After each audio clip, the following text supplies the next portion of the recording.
साथ हाजिर हैं। आप देख रहे हैं रिपब्लिक भारत, मैं हूं आपके साथ निधि वसुंदानी। नमस्कार, एबिक्स कैश स्टूडियो से खबरों की शुरुआत करेंगे। आपके साथ मैं हूं श्वेता त्रिपाठी। तो पश्चिम बंगाल के राज्यपाल जगदीप धनखड़ का बयान आया है, संविधान को बचाना मेरी जिम्मेदारी है। साफ तौर पे उन्होंने कहा, धनखड़ ने यह भी कहा कि ममता को संविधान का पालन करना होगा। बिल्कुल बड़ी बात कही है और तनातनी और ज्यादा गहराती जा रही है। अब राज्यपाल ने दो टूक कह दिया है कि बदले की भावना से काम कर रही है ममता बनर्जी और ये नहीं होना चाहिए, ये अराजकता नहीं आनी चाहिए ममता सरकार की। कल का हमला लोकतंत्र पर सबसे बड़ा दाग, सबसे बड़ा धब्बा है। हमारे साथ खास बातचीत करने के लिए हैं पश्चिम बंगाल के महामहिम गवर्नर साहब। आपका रिपब्लिक मीडिया नेटवर्क में स्वागत है। लेकिन सबसे बड़ी बात यह है कि जिस राज्य के आप गवर्नर हैं वहां पर लॉ एंड ऑर्डर की सिचुएशन जो है वो बद से बदतर होती जा रही है। हर स्टेट का हर बड़ा नेता, आम आदमी यही कह रहा है। कल भारतीय जनता पार्टी के राष्ट्रीय अध्यक्ष जेपी नड्डा के काफिले पर हमला हुआ, कई भारतीय जनता पार्टी के जो नेता हैं वो घायल हो गए। इस पूरे घटनाक्रम को किस तरीके से देखते हैं? ये बहुत ही दुर्भाग्यपूर्ण डेवलपमेंट है, डेमोक्रेसी को शर्मसार करने वाला है। ऐसा बिल्कुल नहीं होना चाहिए था और जिस पृष्ठभूमि में हुआ वो और भी चिंताजनक है। कल प्रातः से ही मैंने राज्य के चीफ सेक्रेटरी और डीजीपी को आगाह कर दिया था। उन्होंने मुझे आश्वस्त भी कर दिया था कि सब ठीक होगा। उसके बाद इस प्रकार का घटनाक्रम होना मेरे लिए चिंता का विषय है। ये संकेत देता है कि राज्य में प्रशासन कानून के हिसाब से नहीं चल रहा है। संविधान की जो भावना है उससे काफ़ी दूर भटक गया है और इसके दो तीन कारण खास मेरे को नज़र आ रहे हैं। लगातार मैं सरकार को आगाह करता रहा हूँ कि जो कार्यवाही अपोजिशन के खिलाफ हो रही है, अपोजिशन को रिप्रेस करने के लिए, ओप्रेस करने के लिए उनको कोई स्पेस नहीं देना, ये प्रजातांत्रिक व्यवस्था के लिए ठीक नहीं है। पूरे सरकारी तंत्र का राजनीतिकरण हो गया है। पुलिस और प्रशासन राजनीतिक कार्यकर्ता की तरह काम कर रही है। एक तरीके से they are acting as frontline workers of the ruling party. ये बर्दाश्त नहीं हो सकता है। उनको आगाह किया है, कुछ लोगों के समझ में आ गई है, कुछ के समझ में नहीं आई है। मैं समझता हूँ वो अवश्य आएगी उनके बारे में। But political violence, political vendetta, political victimization and then this act एक प्री डिटरमिन्ड कार्यक्रम था, राष्ट्रीय पार्टी के अध्यक्ष का था, कार्यक्रम में किसी प्रकार की दिक्कत नहीं थी। उसके बाद प्रातः से ही इस प्रकार का घटनाक्रम होना, राज्यपाल ने आपको आगाह कर दिया।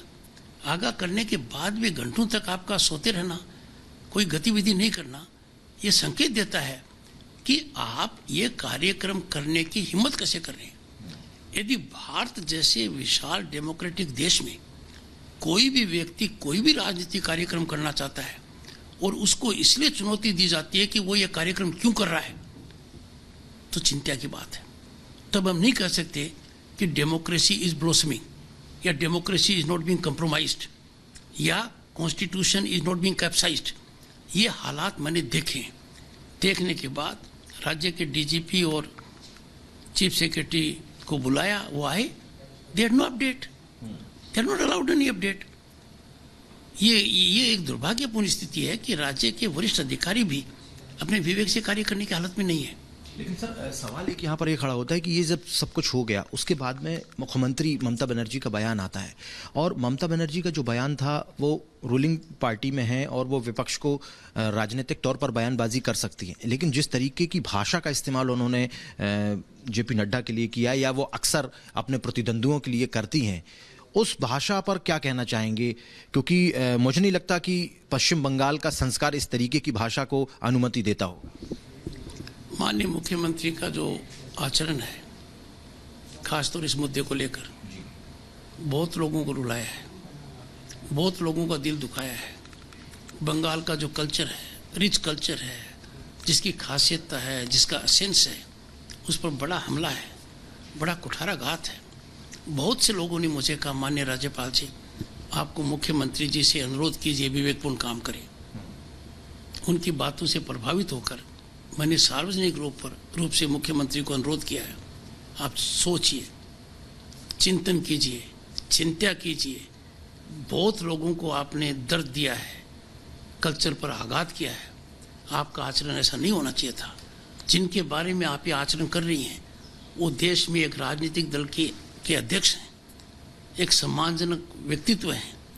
You are holding a good position both in politics and a chief minister.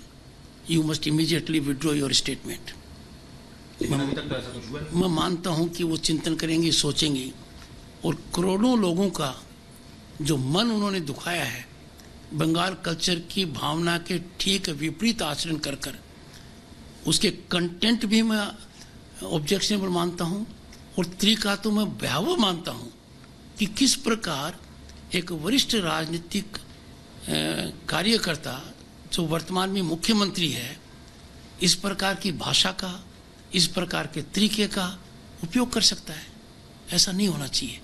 Sir, लेकिन एक सवाल ये खड़ा होता है कि आप जब से यहाँ पर गवर्नर बनकर आए हैं, उसके पहले भी जो राज्यपाल थे, अक्सर ये देखने को मिला है कि ममता दीदी के साथ में ज़बरदस्त तरीके से टकराव होता है राज्यपाल और मुख्यमंत्री के बीच में। और सबसे बड़ी बात यह है कि पिछले काफ़ी समय से, हालांकि पश्चिम बंगाल का इतिहास पिछले 50 साल का उठा लिया जाए तो यहाँ की राजनीति ही सिर्फ रक्त पर होती है और वर्तमान में भी वही हो रहा है।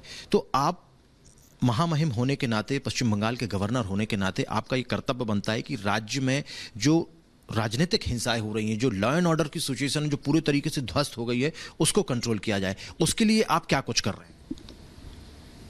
हर संभव प्रयास कर रहा हूं। राज्य में मानव अधिकार आयोग ने सार्वजनिक रूप से एक टिप्पणी की that human rights commission is on ventilator. कल का घटनाक्रम क्या कहता है? Human rights are in flames, rule of law has capsized. और कल कौन सा दिन था? ह्यूमन राइट्स डे था। ह्यूमन राइट्स डे के ऊपर